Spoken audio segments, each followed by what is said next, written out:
66 तक शरणागति के बारे में भक्ति योग की बात आई है कि पूरे जी गीता का सार है एक प्रकार से भक्ति के लिए। और जी 56 57 दोनों हम लोग दर्शन किए। जी। तो और यहाँ परिशिष्ट में अंतिम में बताया गया कि 56 वाले में यह है कि भगवान कहते हैं कि अगर अनन्यता से आप अपना संबंध अगर जोड़ते हो तो कौन है आपको रोकने वाला है। भगवान ने एक वाक्य कहा है कि कौन आपको अपना ही करने इसके, वाला। हाँ, कौन है मना करने वाला है जी। और इधर है कि संसार से बिना संबंध विच्छेद हुए स्वीकृत द्वैत का रस नहीं मिलेगा। बोध सार की भी बात आती है, आप एक आध बार बता भी चुके हैं। ये हाँ दोनों श्लोक को लेकर के साधक किस प्रकार से अपनी यात्रा करे और क्या क्या बातों पर ध्यान दे कि भगवत प्रेम अनुराग शुद्ध प्रेम भी मिले और संसार से जो संबंध है ही नहीं है, वो केवल माना हुआ है, इससे संबंध विच्छेद हो जाए या करने के लिए साधक को क्या करना पड़ेगा जी। एक बार प्रश्न फिर दोहरा दीजिए, मैं पूरा समझा नहीं। हाँ, पहला प्रश्न ये है कि भगवान में अनुराग के लिए भगवान कहते हैं कि जो मत चित्त मदगत प्राणा है हाँ बोधयंत तुष्यंती च रमंती च, जिस पर आप चर्चा कल भी किए थे।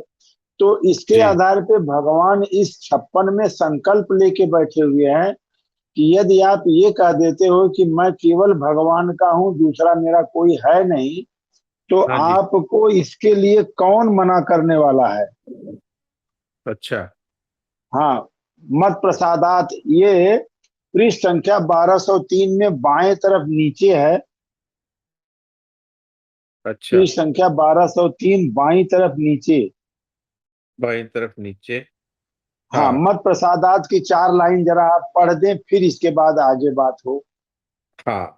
मत प्रसाद तात्पर्य ये है कि जिसने केवल मेरा ही आश्रय लिया है उसका कल्याण मेरी कृपा से हो जाएगा, कौन है मना करने वाला। जी, हाँ, एक तो ये ये, बात है। और हाँ, ये बात 56 में हो गई। और हाँ भगवान ने कहा कि आप अगर ऐसा करते हैं तो पीछे परिशिष्ट भाव में रामचरित मानस और श्रीमद् भागवत महापुराण, रामचरित मानस का और बाल कांड कारण कांड का 3 दृष्टांत दिए हुए हैं।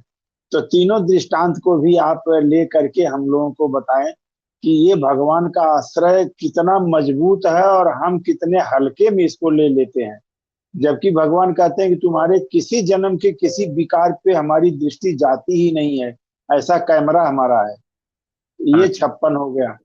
और 57 में संसार का संबंध विच्छेद होकर के जब बुद्धि स्थिर हो जाती है तो हम्म, भगवत स्वरूप वात्सल्य प्रेम अपने आप आने लगता है, जिसको प्रेम के संबंध में बताया गया है अलग से। ये दोनों जी। श्लोक को आप अपने ढंग से बताएं डॉक्टर साहब।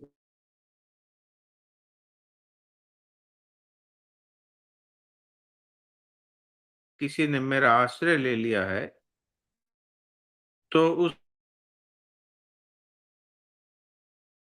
खुद नहीं करना पड़ता, अपने बल बुद्धि विद्या इत्यादि का कुछ भी आश्रय न रखकर केवल भगवान का ही आश्रय है, तो फिर भगवत कृपा ही उसका कल्याण कर देती है। मत प्रसादात, भगवान भी केवल भक्त के आश्रय को देखते हैं, उसके दोषों को नहीं देखते। रहतिन प्रभु चित चूकिए की,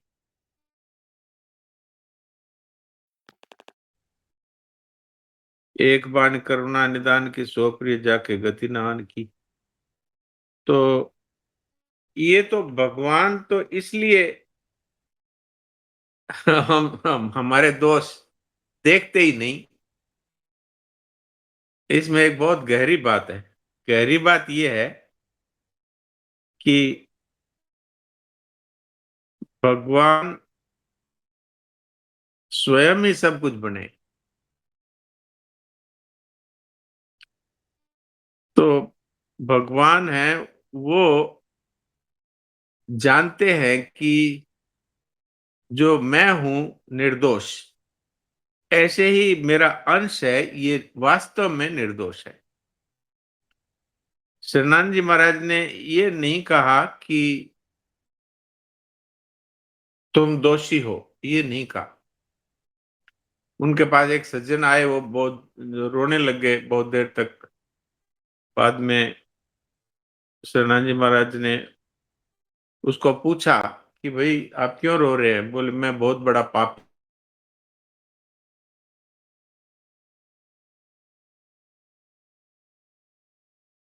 अब भी है या भूतकाल में हुए हैं दोष?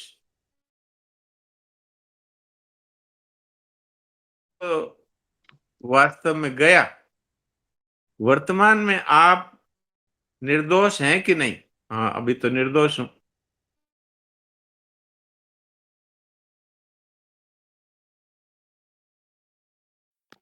सदा रहने वाले परमात्मा के साथ में जो आपकी एकता है, आप उनके अंश हैं, तो आप उस निर्दोषता को सुरक्षित क्यों नहीं रखते? वर्तमान में आप निर्दोष हैं, की हुई भूल को फिर नहीं दोहराऊंगा, इतने में ही आपका प्रायश्चित हो जाता है। और यहाँ भगवान जो बात कह रहे हैं, रह तिन प्रभु चित चूक किए कि कर सो बार हिये की, भगवान भी ये कहते हैं कि इस समय में तुम्हारे हृदय में क्या है? बोले इस समय में तो मैं आपसे प्रेम करना चाहता हूं। तो पहले मैं बड़ा पापी रहा हूं। तो भगवान कहते हैं कि मैं तो 100 बार इसी बात को याद रखता हूं, वो पिछली बात मैं याद ही नहीं रखता। दीन बंधु अति मृदुल स्वभाव, जन अवगुण प्रभु मान न काहू, दीन बंधु अति मृदुल स्वभाव। ये बात है क्यों? ये बात इसलिए है कि वास्तव में कोई भी पिता है, वो अपने बेटे के, अभी उसने ये निश्चय कर लिया कि अब मैं, आप पिताजी जैसा आप कहेंगे वैसा करूंगा, तो उसके सारे पापों को वर्तमान में भी जो सांसारिक पिता है वो भी माफ कर देता है, क्योंकि वो वास्तव में बच्चे से प्रेम करता है। और यहां तो भगवान स्वयं ही बच्चे बने हैं। वैसे शास्त्रों में पिता वही जायते पुत्रो, ये कहा गया है, पिता ही स्वयं पुत्र रूप में आता है। तो इसलिए कोई दूसरा हो तो उसके बारे में सोचें, और स्वयं ही है भगवान। इस दृष्टि से जो ये बात कही है कि कौन है मना करने वाला, इसका भी यही तात्पर्य है कि एक भगवान ही तो है, दूसरा कौन है जो मना करे? भगवान के सिवाय तो कोई है नहीं। तो मुझे तो ये भाव मालूम पड़ता है। अब इस विषय में आप बता दीजिए। हरिओम जी।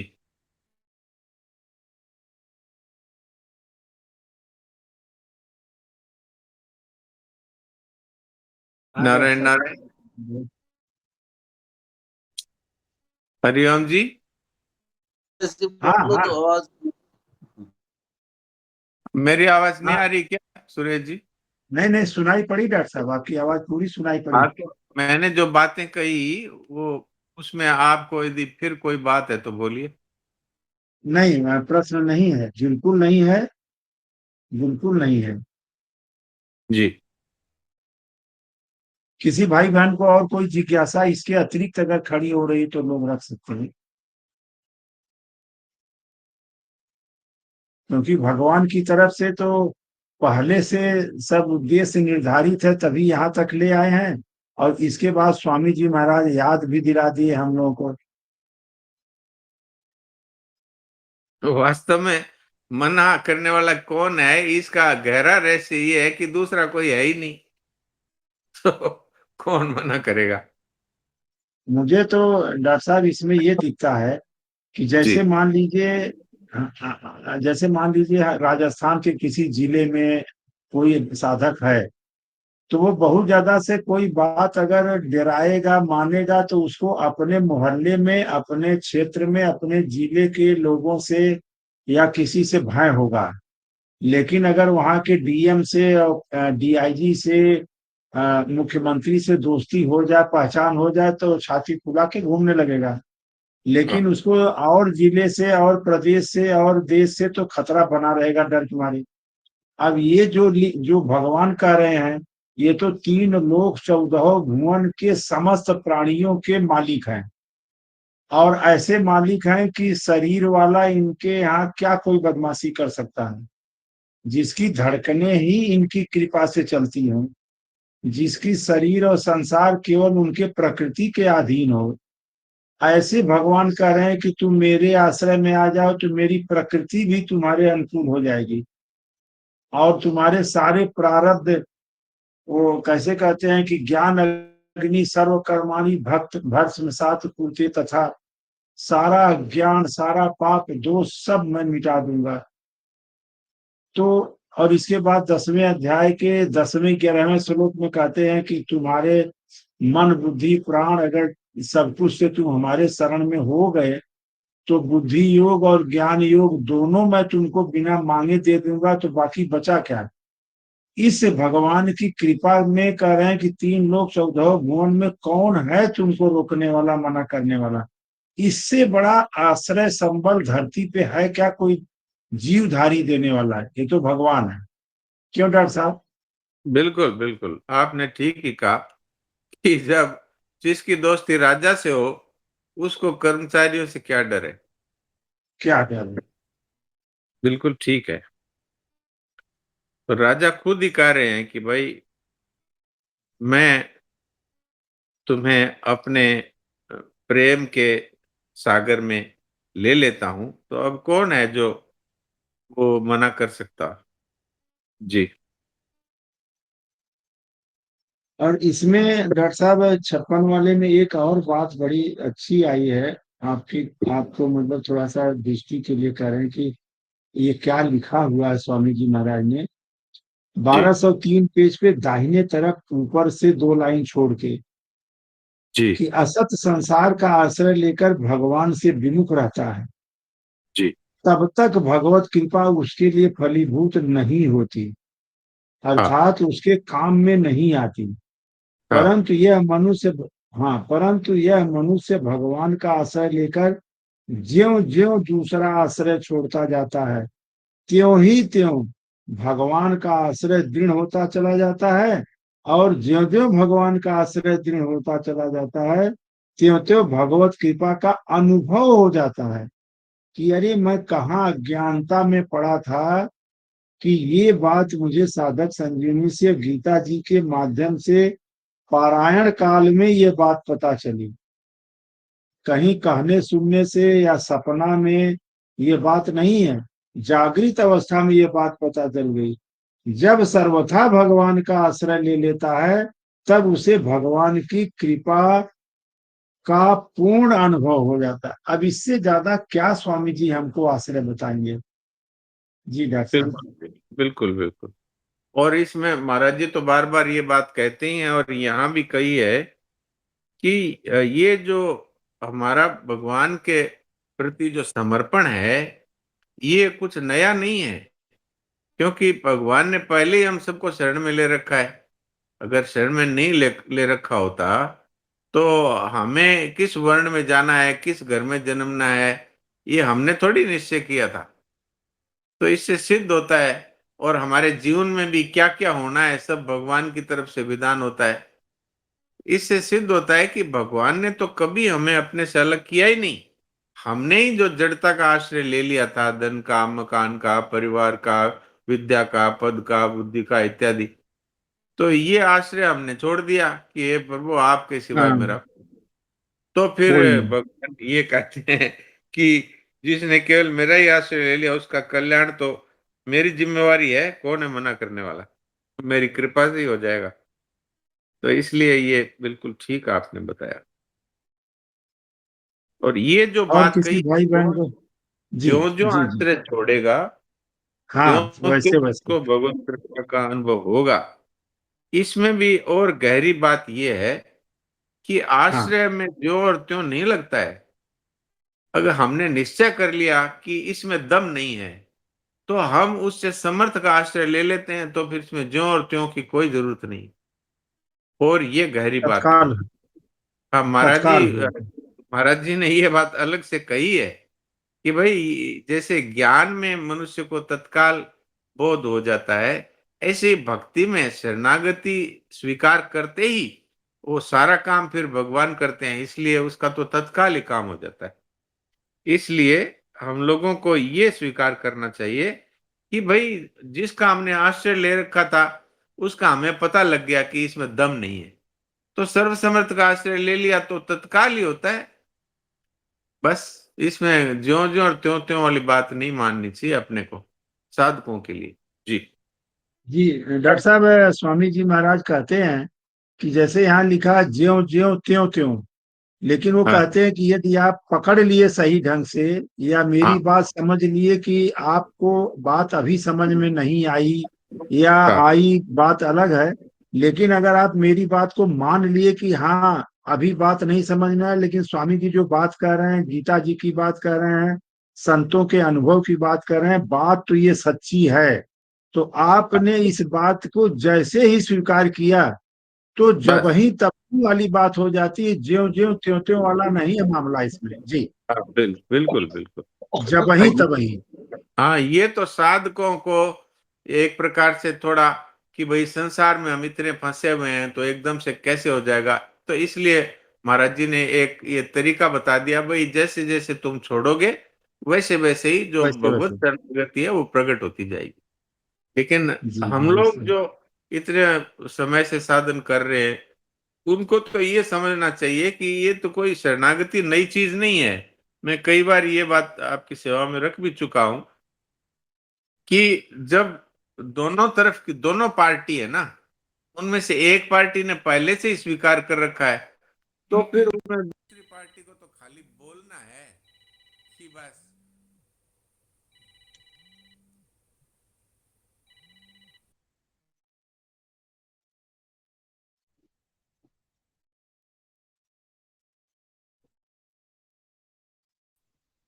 आवाज नहीं आ रही। आवाज नहीं आ रही है। नहीं, डॉक्टर साहब की कोई कॉल आ गई है। फिर रिपीट कीजिएगा, बात निकल गई, हमारी आवाज नहीं आई। नहीं नहीं, डॉक्टर साहब की कोई कॉल आई है ऐसा अब लग रहा क्षमा है, क्योंकि घंटी करें, एक बज रही। फोन आ गया था एक बार। हाँ हाँ फिर ठीक है डॉक्टर साहब। हाँ हाँ, तो ये हम जो इतने वर्षों से साधन में लगे हुए हैं, उन लोगों के लिए ये बात ज्यादा अच्छी है और बहुत सरलता से पकड़ में आने वाली है कि ये तो संसार में भी हम लोग देखते हैं कि हमें पता लग गया ये आदमी मेरे लिए इम्पोर्टेंट नहीं है बल्कि नुकसानदेह है, तो हम फिर ऐसा नहीं करते कि धीरे धीरे इससे मित्रता तोड़ेंगे, तो हम तत्काल ही उससे संबंध विच्छेद कर देते। तो हमें पता लग गया कि जड़ता से हमारा अनादिकाल से और हम दुख पा रहे हैं, और अब हमें पता लग गया कि ये धन जमीन मकान कुटुंब परिवार ये सब सदुपयोग और सेवा के लिए है, लेकिन इससे हमें न तो अमरता की अनुभूति हो सकती है, न इससे हमारे दुखों की निवृत्ति हो सकती है, न इससे हमें प्रेम मिल सकता है। तो फिर इसको धीरे धीरे क्यों छोड़ेंगे। बस अभी से ही सीधा सीधा ही एक ही निश्चय कर लिया। दृढ़ निश्चय में इतनी शक्ति है कि भगवान कहते हैं इसने अगर दृढ़ निश्चय कर लिया तो अभी इसको साधु मान लो, चाहे ये कितना ही दुराचारी क्यों ना हो। तो ये कितनी बड़ी हमारे लिए भगवान की एक कृपा से हमें ये बात समझ में आ गई। तो इसलिए हम लोगों के लिए ये बात है कि इसमें धीरे धीरे वाला कुछ नहीं है, या इस पार या उस पार। अब जड़ता में रहना है तो रहो, अनादिकाल से जड़ता में दुख पाते रहे हैं, जन्मते मरते रहे हैं, सुख दुख का भोग करते रहे हैं, ऐसे ही करते रहो। और जिसको ये नहीं चाहिए और सदा रहने वाला प्रतिक्षण वर्धमान प्रेम चाहिए, और ऐसा प्रेम चाहिए जिससे भगवान भी कहते हैं मैं हूं भगतन को दास, तो फिर इसमें धीरे धीरे का कोई काम नहीं। जी। नारायण नारायण। जी बहुत बढ़िया डॉक्टर साहब। हाँ बद्री भाई जी। अब या तो डॉक्टर साहब आप पढ़ो आज, बद्री भाई जी तो अभी कोई काम है निकल गए होंगे। वही सत्संग चल रहा है तो वहाँ गीता भवन में तो। हाँ तो ठीक है फिर, आ, मैं थोड़ा सा इसका सार है वो बोल देता हूँ, हाँ और फिर उसके बाद में अपने भजन बोल देंगे बस। आप तो देख लो आज, जैसे। हाँ जी, कुछ बोल रहे हैं। मैं को कोई और पढ़ना है किससे पढ़वा लेते हैं, नहीं तो आप बता दो सार रूप से, कोई बात नहीं फिर। नहीं, अब तो जो बातें जो पढ़ी गई है ना उस पे ही हाँ विचार किया जाए। इसमें ठीक है बहुत ठीक कई है। कई कई बहुत गंभीर बातें आई है।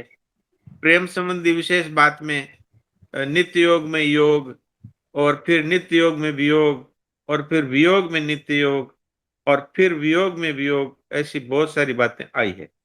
तो अपने इस विषय में थोड़ी बात करते हैं। हालांकि मैं तो इसका अधिकारी नहीं हूँ, क्योंकि जो ये प्रेमी भक्त हैं उनके अनुभव की बात है। महाराज जी का तो अनुभव है, इसलिए उन्होंने ये बातें हमें बताई है। और मैं अपने को तो इस विषय में अनधिकारी मानता हूँ। फिर भी जो महाराज जी की कही हुई बातें हैं, इस पर हम लोग आपस में विचार विमर्श कर सकते हैं। तो ये आज हमने प्रेम संबंधी विशेष बात से शुरू किया है, लेकिन पीछे से जो बात अभी हरिओम जी ने बताई है कि वास्तव में शरणागति की प्रधानता वाले भक्ति योग का वर्णन का आरंभ 56वें श्लोक से हुआ है, जिसमें भगवान कहते हैं, मेरा आश्रय लेने वाला भक्त सदा सब कर्म करता हुआ भी मेरी कृपा से अविनाशी पद को प्राप्त हो जाता है। तो वास्तव में इसमें बात क्या है कि जो कुछ भी वो करता है, वो सब कुछ करते हुए भी उसका कर्मों के फल का, किसी भी चीज का उसका आश्रय नहीं है, केवल परमात्मा का आश्रय है। अर्थात कर्मयोग की दृष्टि से करता है तो भी केवल सबके हित के लिए, और भक्तियोग की दृष्टि से केवल परमात्मा के लिए। सारे के सारे भगवान को चाहे समर्पित करता है अथवा मैं भगवान का ही कार्य करता हूं, ये मान करके और वो चलता है। तो एक प्रकार से यहां से ये शुरुआत की भगवान ने शरणागति की प्रधानता वाले भक्ति योग की। तो किसकी कृपा से उसको परम पद मिलता है? तो मेरी कृपा से शाश्वत और अविनाशी परम पद मिल जाता है। तो स्वतः सिद्ध परम पद की प्राप्ति है ये, क्योंकि ये हम लोग सब परमात्मा के ही बेटा बेटी हैं। तो हमारा तो इस परमात्मा के वैकुंठ पर अथवा परमात्मा के गोद में हमारा तो स्वतः सिद्ध अधिकार है, क्योंकि पुत्र का या पुत्री का ये अधिकार है कि वो अपने पिता की संपत्ति का वो स्वतः ही मालिक है। अर्थात भगवान की शरण होने वाले हैं, वो भगवान के ही परम पद को अर्थात भगवान के साधर्म्य को प्राप्त हो जाते हैं।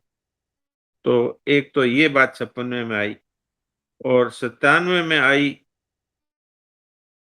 अर्जुन के लिए विशेष आज्ञा दी कि चित्त से संपूर्ण कर्म मुझ में अर्पण करके मेरे परायण होकर तथा समता का आश्रय लेकर निरंतर मुझ में चित्त वाला हो जाए।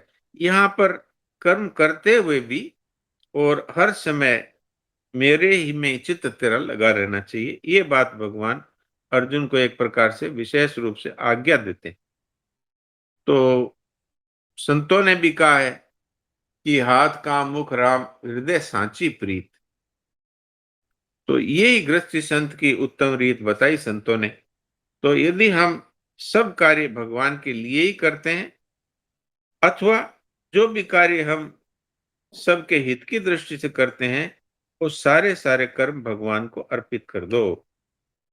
संपूर्ण कर्मों को चित्त से अर्पण कर दे, अथवा स्वयं को ही मेरे अर्पित कर दे, अथवा संसार का आश्रय लेकर माफ करें, क्षमा करें, समता का आश्रय लेकर संसार से संबंध विच्छेद कर लो, और फिर निरंतर मेरे में चित्त वाला अर्थात मैं भगवान का हूं, भगवान के दरबार में रहता हूं, भगवान का काम करता हूं, भगवान का ही प्रसाद पाता हूं, और भगवान के प्रसाद से भगवान के जनों की सेवा करता हूं।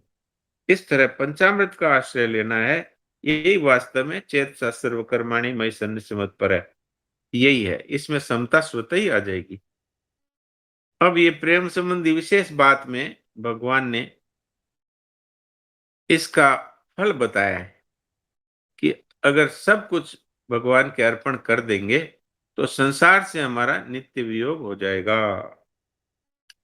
और भगवान के परायण होने से भगवान में नित्य योग हो जाएगा। तो संसार से नित्य वियोग जो पहले से था वो सिद्ध हो गया, और भगवान के परायण होने से जो पहले से भगवान के साथ हमारा जो संबंध है वो प्रकट हो जाएगा। तो नित्य योग में योग और नित्य योग में वियोग, और वियोग में नित्य योग और वियोग में वियोग, ये चार अवस्थाएं चित्त की वृत्तियों को लेकर आती है। तो इसके लिए महाराज जी ने राधा कृष्ण जी का उदाहरण दिया। जैसे राधा जी और कृष्ण जी परस्पर मिलते हैं तो ये नित्य योग में योग है, क्योंकि पहले से राधा और कृष्ण तो एक ही हैं, तो नित्य योग है ही, लेकिन फिर अब दोनों मिल रहे हैं तो ये नित्य योग में योग है। अब इसमें ये भाव आ जाता है कि प्रीतम कहीं चले गए और वो एकदम से कह उठती है कि अरे प्यारे तुम कहाँ चले गए, तो ये मिलन में योग वियोग है, तो ये नित्य योग में वियोग है। अब भगवान कृष्ण सामने नहीं है तो मन से उनका गहरा चिंतन हो रहा है, इससे लगता है कि जैसे प्रत्यक्ष मिले वही हैं। ये वियोग में नित्य योग है। इसके लिए एक उदाहरण महाराज जी और देते थे कि कौशल्या और सुमित्रा जी आपस में बात कर रही है। भगवान का तो वनवास हो चुका है, राम जी सीता जी लक्ष्मण जी चले गए हैं वन में, और अब जो कौशल्या कहती है कि सुमित्रा मुझे एक बात बताओ कि ये राम लक्ष्मण सीता वन में गए हैं या नहीं गए? अगर गए हैं तो मुझे सामने दिखाई क्यों दे रहे हैं, और नहीं गए हैं ऐसा मैं मान नहीं सकती क्योंकि वो मुझसे आज्ञा लेकर के गए थे। तो ये क्या है? ये वियोग में नित्य योग है। वैसे तो वियोग हो गया लेकिन वो तो सामने ही दिखाई दे रहे। तो ये इसी तरह से भगवान श्याम सुंदर और राधा जी के बीच का ये वियोग में नित्य योग है। फिर भगवान कृष्ण थोड़े समय के लिए सामने नहीं आए, पर मन में ऐसा भाव है कि बहुत समय बीत गया, कृष्ण भगवान मिले नहीं, अब क्या करूं, कहाँ जाऊं, वो कैसे मिले? तो वियोग है, पर वियोग में, ये वियोग में फिर वियोग है। क्यों? कि याद तो है लेकिन अब वो हैं भी नहीं, और अब उनकी याद इतनी अधिक है कि वियोग में डूब जाता है भक्त अर्थात राधा जी। इस तरह से चारों अवस्थाओं में वास्तव में तो नित्य योग ज्यों का त्यों ही बना हुआ है, वियोग कभी हुआ ही नहीं, हो सकता ही नहीं। और वैसे भी देखा जाए तो भगवान और भगवान के प्रेमी का कभी वियोग संभव ही नहीं है, क्योंकि मेरा ही अंश है और मुझ में ही रहता है। तो इसलिए प्रेमी और प्रेमास्पद का वास्तव में वियोग कभी होता नहीं, ये सिर्फ प्रेम की बढ़ोतरी के लिए ही वियोग की लीला होती है। प्रतिक्षण कैसे बढ़ता है? जब प्रेमी और प्रेमास्पद मिलते हैं तब प्रियतम पहले चले गए थे, उनसे वियोग हो गया था, अब कहीं ये फिर न चले जाएं, इस भाव के कारण प्रेमास्पद के मिलने में तृप्ति नहीं होती, संतोष नहीं होता। वो कहीं चले ना जाएं, ये चले जाएंगे, ऐसा होने से और अधिक प्रेम बढ़ता है, इसलिए इसको प्रतिक्षण वर्धमान प्रेम बताया है। अब इसमें प्रेम के चार प्रकार के रस बताए हैं, दास्य, सख्य, वात्सल्य और माधुर्य। और इन रसों में एक से एक बढ़ करके है। दास्य से बढ़ करके सख्य है, सख्य से बढ़ करके वात्सल्य है, और वात्सल्य से बढ़ करके माधुर्य है। जैसे जैसे ये रस एक से दूसरे में बढ़ते चले जाते हैं, वैसे वैसे ही जो हम साधारण भाषा में कहते हैं ना कि फॉर्मेलिटी, वो कम होती चली जाती है। इसमें क्या, भगवान के प्रति जो ऐश्वर्य है, वो ऐश्वर्य के कारण से मनुष्य प्रेमी ये सोचता है कि ओहो ये तो महान ईश्वर हैं। तो ये दास्य भाव में तो ये है, लेकिन सख्य में फिर ये हमारे मित्र हैं, तो पहले से और फॉर्मेलिटी कम हो गई। मित्र के साथ तो गले में हाथ रख के चल सकते हैं, उसको जूठा खिला भी सकते हैं, खा भी सकते हैं। और इससे भी बढ़ करके वात्सल्य है, जहां पर माँ और बेटे का जो आपस में जो प्रेम है, और सबसे ऊपर माधुर्य है। यहाँ पर किसी तरह की फॉर्मेलिटी नहीं रहती, दोनों एक ही रह जाते हैं। तो वास्तव में तो अंत में एक प्रेम ही रह जाता है। प्रेमी और प्रेमास्पद दोनों एक दूसरे में इतने मिल जाते हैं कि एक प्रेम ही प्रेम रह जाता है।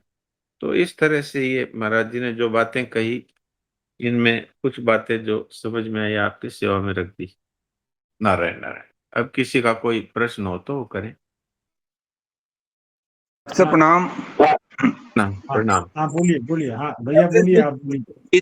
चित्त से सब भगवान के अर्पण करने का तात्पर्य ये हुआ क्या, अनन्य भाव से? हाँ बिल्कुल, यही अर्थ है इसका कि अपने, अब जैसे इस घर को अपना मानते हैं तो हम भगवान को समर्पित कर दिया कि ये आपका है। तो हमने वास्तव में तो अपने आप से ही किया है, लेकिन ये चित्त एक माध्यम है, इसलिए कह दिया कि जिस चित्त से हम संसार का स्मरण करते थे, अब उस चित्त को चित्त सहित ही भगवान के समर्पित हो गए सब कुछ। जी योग सब ठीक। जी। डॉक्टर साहब प्रणाम। मैं ये कह रहा था कि यहाँ एक नई बात दर्शन में हुआ है कि भगवान में तो 6 प्रकार की शक्तियां उनकी भगवत्ता की रहती हैं, जैसा साधक संजीवनी में दिया हुआ है। लेकिन जी यहाँ है माधुर्य भाव में कि जो भगवान की ऐश्वर्य शक्ति छिपी रहती है हाँ और माधुर्य सर्वोपरि होकर के सामने से लीला करती रहती है। जी लेकिन जैसे ही भगवान की दृष्टि में जरा सा माधुर्य में कोई दिक्कत हुई, पैदा किया, जैसे ब्रह्मा जी पैदा किए थे, या अन्य किसी असुर के कारण हो जाए, तो हाँ ऐश्वर्य शक्ति स्वतः प्रकट हो जाती है। ऐसा नहीं कि एक शक्ति हटे दूसरी आवे, या कहना पड़े, बुलाना पड़े, या स्वयं में याद करना पड़े। नहीं, भगवान और भगवान की शक्ति अभिन्न है। वो तो है ही। जैसे ही जो जरूरत होती है वो शक्ति अपने आप वहां स्थान ले लेती है। तो बिल्कुल ऐसे ब्रह्मा जी वाले के साथ माधुर्य तुरंत खिसक ली और ऐश्वर्य शक्ति भगवान की प्रकट हो गई वहां पे। तो भगवान बिल्कुल। सब कुछ बन गए, तो वो ऐश्वर्य शक्ति से बने हैं, न कि माधुर्य से। तो यहाँ कह रहे हैं कि यही भाव वात्सल्य में, रति में भक्त का अपने स्वामी भाव में रहता है। हाँ जी जसोदा माता का और इनका नंद बाबा का, कि हाँ भगवान के मालिक हो गए और हाँ जी भगवान भगवान होते हुए जीव भाव में चले जाते हैं। कि हाँ एक जी जीव जो है भगवान के स्वरूप हो जाता है, मालिक बन जाता है, और भगवान जीव भाव में चले जाते हैं। तो ये जी जी। कितना प्रेम है आपस का, कि भगवान प्रेम के लिए कुछ भी बन जाते हैं। जी और वात्सल्य में आप देखो, यहाँ पे जैसे महाराज जी ने बताया है कि नंद बाबा और यशोदा मैया कन्हैया को तो छोटा बच्चा समझते हैं ना, तो कन्हैया वन में जाता है तो उसकी निगरानी के लिए दाऊ जी को साथ भेजते हैं। वहां पर ऐश्वर्य का कोई हिसाब किताब ही नहीं है। और एक बार वो मैया मार रही थी भगवान बाल कृष्ण को, वो लाठी लेके दिखा रही थी। तो बलराम जी ने कहा कि तू जिसको लाठी दिखा रही है 3 लोक का महेश्वर है। बोले अभी करूं क्या? ठीक है, 2 अभी जमाऊंगी तो 3 लोक का महेश्वर चला जाएगा कहीं। तो वहां ऐश्वर्य की कोई कीमत नहीं है वात्सल्य में। हाँ जी बिल्कुल बिल्कुल। और किसी भाई बहन को कोई विशेष जिज्ञासा उठ रही हो, अन्यथा तो भजन खूब बढ़िया से समय से शुरू हुआ है। जी जी।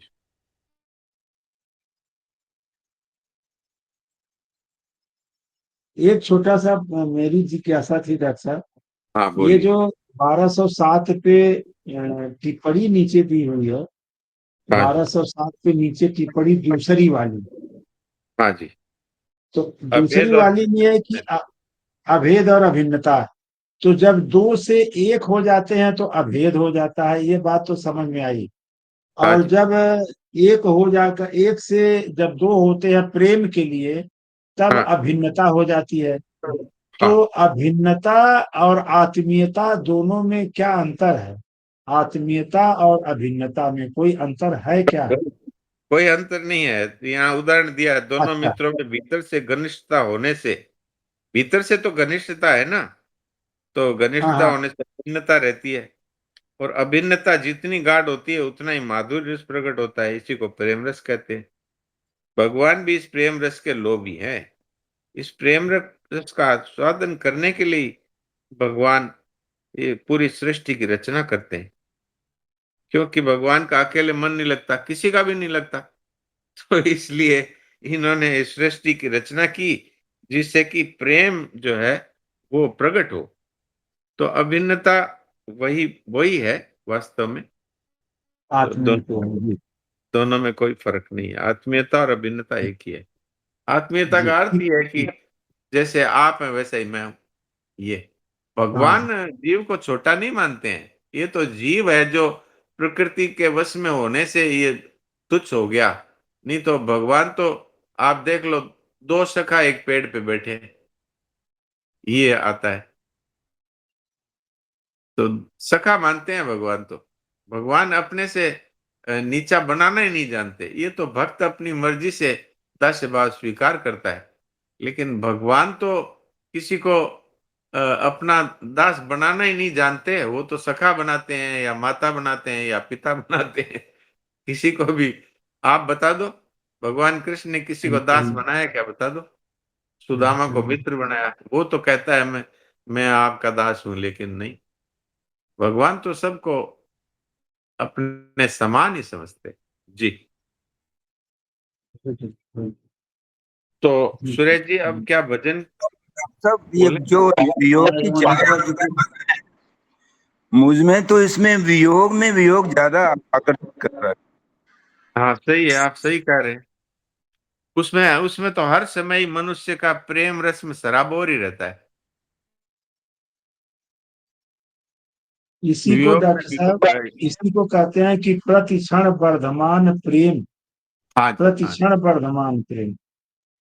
हाँ और वैसे हाँ और जी, इसके लिए डॉक्टर साहब एक निवेदन है कि जिन भाई बहनों को इसको और बढ़िया से देखना हो तो साधन सुधा सिंधु में पृष्ठ संख्या 387 पर बहुत अच्छा लिखा हुआ है। और निधि में 659, साधन सुधा निधि में 659, ये प्रेम रस की बात। और सिंधु में 387। जी प्रणाम। नारायण नारायण नारायण। तो अब भजन सुन लीजिए। जी। प्रणाम डॉक्टर साहब, प्रणाम। हाँ ये प्रणाम, ब- जय माँ जी। हाँ, बहुत सुंदर व्याख्या हुई दोनों श्लोकों की। तो जी मुझे आज मैंने महाराज जी का प्रवचन सुना था, सभी साधुओं ने सुना ही होगा। तो उसमें जी क्या है, भगवान भक्त को ही मिलते हैं। भगवान जो है किसी ब्राह्मण को, क्षत्रिय को, वैश्य को, शूद्र को ऐसे नहीं, भक्त को ही हाँ मिलते हैं। हाँ तो भक्त में दो बातें बताई। एक तो मीरा, मीरा जो है बहुत ऊंचे खानदान की थी। और जी एक जो है दूसरी भक्त थी, ये सबरी सबरी सबरी जी माता। जी सबरी माता ऐसी थी, काली कलूटी, बहुत ही हाँ नीच वर्ग से थी, लेकिन फिर भी यानी वो भगवान की अनन्य भक्त थी। तो जी भगवान ने उसको वो नवदा भक्ति को जो इसमें, तो ये इसलिए ये मुझे उनकी याद आई। तो मैं बोल रहा हूँ कि ये मीरा जी का कोई भजन सुनाइए अगर आपको ध्यान आ रहा हो। हाँ जैसे हाँ राणा जी जरूर जिस तरह प्याला भेजे। जरूर जरूर। हाँ, ठीक है। मेरा जी के भजन सुनाते। प्रणाम प्रणाम। प्रणाम प्रणाम।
आवाज नहीं आ रही राम नाम की। बस अभी अभी अभी आती है।